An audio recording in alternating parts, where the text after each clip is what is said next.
नमस्कार शेतकरी बंधूंनो, मी ज्ञानेश्वर चिकणे। आज आहे 15 ऑगस्ट 2025। तर 15 ऑगस्टच्या तुम्हाला माझ्याकडून खूप खूप शुभेच्छा।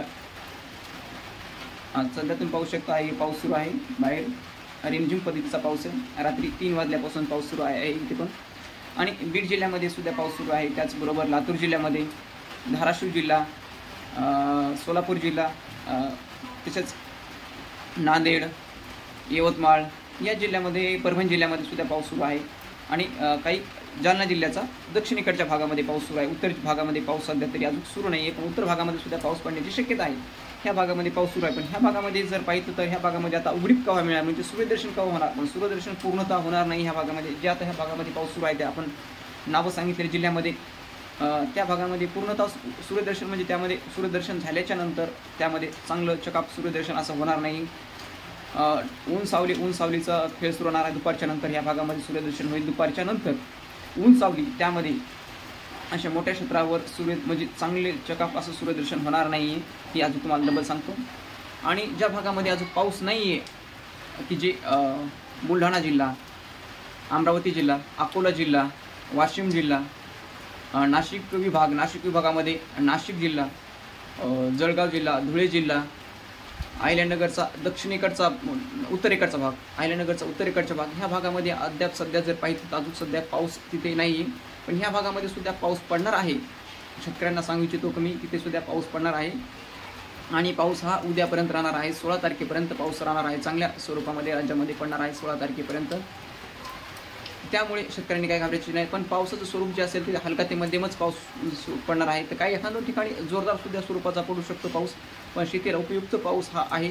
त्यामुळे जास्त असे नुकसानकारक पाऊस हा 40 मिलीमीटरपेक्षा पुढे पाऊस जातो, 40 मिलीमीटरपेक्षा 60-70 मिलीमीटर, काही भागामध्ये 100 मिलीमीटरपर्यंत पाऊस किंवा 150 मिलीमीटरपर्यंत पाऊस जातो। त्यावेळेस नुकसान होण्याची जास्त नुकसान पातळी वाढते। जसं की 40पेक्षा पुढे ज्या भागामध्ये पाऊस वाढत जातो त्या भागामध्ये नुकसान पातळी वाढण्याची शक्यता असते, शेतीची नुकसान, शेती पिकाची। पण सध्या जर हे रात्रीचा जो पाऊस पडलेला आहे त्यामध्ये हलका ते मध्यम स्वरूपाचा पाऊस पडलेला आहे त्यामध्ये।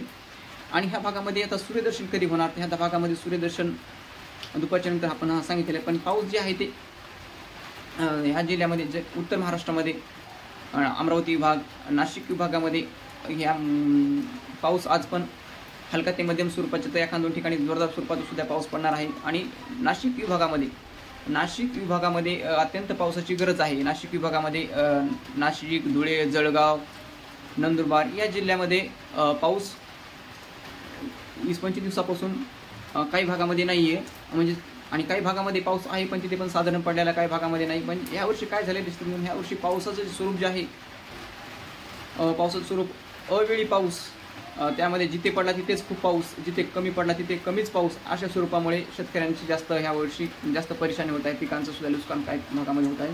पण पाऊस सर्वत्र पडणार आहे, मी तुम्हाला शब्द देऊ इच्छितो की पाऊस हा सर्वत्र पडणार आहे। त्यामध्ये 2 दिवसामध्ये पण सर्वत्र जवळपास 70-80% भूभागामध्ये पावसाची नोंद झालेली दिसून येईल तुम्हाला, जो हलका ते मध्यम, त्या 2 ठिकाणी जोरदार स्वरूपाचा नांदेड जिल्ह्यामध्ये, हिंगोली जिल्ह्यामध्ये तसेच आता होण्याची शक्यता आहे। आणि 2 दिवसामध्ये, पुढील 2 दिवसामध्ये जर पाहिलं तर 2 दिवसामध्ये जालना जिल्ह्यामध्ये सुद्धा पुढे 2 दिवसामध्ये जोरदार पावसाची शक्यता आहे। जालना, छत्रपती संभाजीनगर जिल्ह्यामध्ये आज आणि उद्यापर्यंत जालना जिल्ह्यामध्ये जोरदार पावसाची शक्यता आहे। जालना, छत्रपती संभाजीनगर आणि बीडचा जो काही भाग थोड्याफार प्रमाणामध्ये अशी पावसाची परिस्थिती राहणार आहे। आणि पाऊस हा सतत सुरूच राहणार, 1-2 दिवसाच्या अंतराने, 1-2 दिवसाच्या अंतराने 30 तारखेपर्यंत पाऊस सुरूच राहणार आहे। त्यामुळे शेतकऱ्यांनी अशी कुठली पावसापासून चिंता करू नये। ज्या भागामध्ये पाऊस नाही आहे त्या भागातील शेतकऱ्यांना चिंता आहे की आमच्याकडे पाऊस येतो नाही, पाऊस सर्व दूर व्यापणार आहे, पाऊस येणार आहे, ही चांगली गोष्ट आहे। पण सर्वात प्रथम जी तुम्हाला सांगायचं म्हणजे, पहिल्या स्टार्टिंगचा जर पाऊस जोरदार स्वरूपाचा जर पडला तर शेती पिकाचं खूप मोठ्या प्रमाणामध्ये नुकसान होतं आहे, हे मी अनुभवलेले आपण शेतकऱ्यांनी। तर तसं पाऊस सध्या जर आता ह्या भागामध्ये जे पाऊस पडत आहे रात्रीपासून, त्या भागामध्ये पाऊस चांगला पडत आहे, हलका ते मध्यम स्वरूपाचा पाऊस पडत आहे। त्यामुळे एवढ्या मोठ्या प्रमाणामध्ये शेती पिकाचं नुकसान होण्याची शक्यता खूप कमी असते। पण जर पहिलाच पाऊस जर जोरदार स्वरूपाचा पाऊस जर पडत असेल, मुसळधार स्वरूपाचा, तिथे मात्र शेती पिकाचं खूप मोठ्या प्रमाणामध्ये नुकसान होतं आहे। तर आपला हा झाला अंदाज। तर तुम्हाला डबल परत सांगतो की 30 तारखेपर्यंत पाऊस सुरूच राहणार आहे, 1-2 दिवसाच्या अंतराने पाऊस पडतच राहणार आहे, भाग बदलत पडणारच आहे। त्यामुळे शेतकऱ्यांना चिंता नसावी। आणि पाऊस पोळा हा 22 तारखेला पोळा आहे, तुम्हाला परत सांगतो मी, 22 तारखेला पोळा आहे।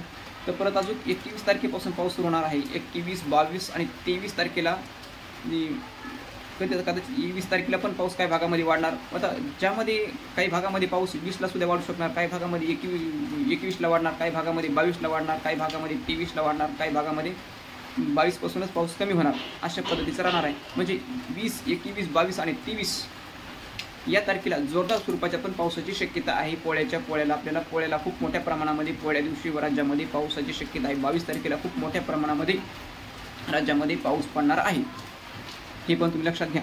हा झाला आपला अंदाज. तर माऊली चिटणी हवामान अंदाज यूट्यूब चॅनलला तुम्ही सबस्क्राईब केल्यानंतर सबस्क्राईब करा, लाईक करा, शेअर करा. धन्यवाद.